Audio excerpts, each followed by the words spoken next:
In this lecture, we will continue on chemical characterization of materials.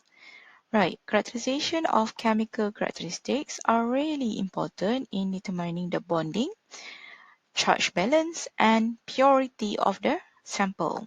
So we can know whether there is any impurity or decomposition happen in the sample.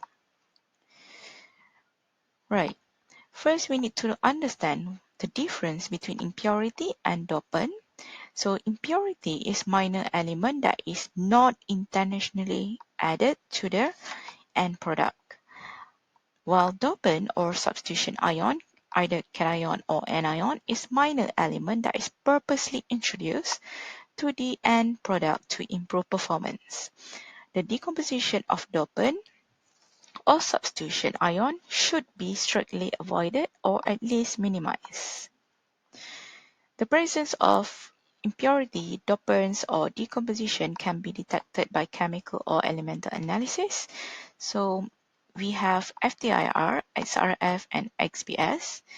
FTIR is commonly used to determine the phase purity, mechanism, or chemical bonding in the structure, while XRF is a non-destructive quantitative analysis of elemental composition, and XPS is usually used to quantify surface chemistry of sample at atomic level. This is the typical band of FTIR. So for FTIR, we can set to two modes, either transmittant or absorbance, as you can see on the y-axis. Then for FTIR, we can test for solid or liquid sample. And each compounds have their typical bands, so we can use FTIR to detect the presence of impurity or dopants in the structure. Right, XRF analysis is non-destructive for quantitative analysis of elemental composition in wide range of materials. It is a bulk analysis technique, and it is able to detect elements from beryllium to uranium, including lighter elements. The concentration of the elements are then determined by the intensity of the X-rays. These are the advantages of XRF. It is quantitative, it is very precise, reproducible, fast, and able to detect almost all elements on periodic table, and it is non-destructive analysis.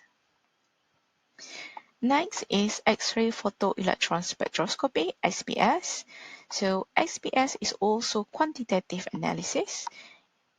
It is considered as a sensitive tool to investigate the chemical elements on a surface of the material, where the number of atoms recorded for a given transition is directly proportional to the number of atoms detected on the surface.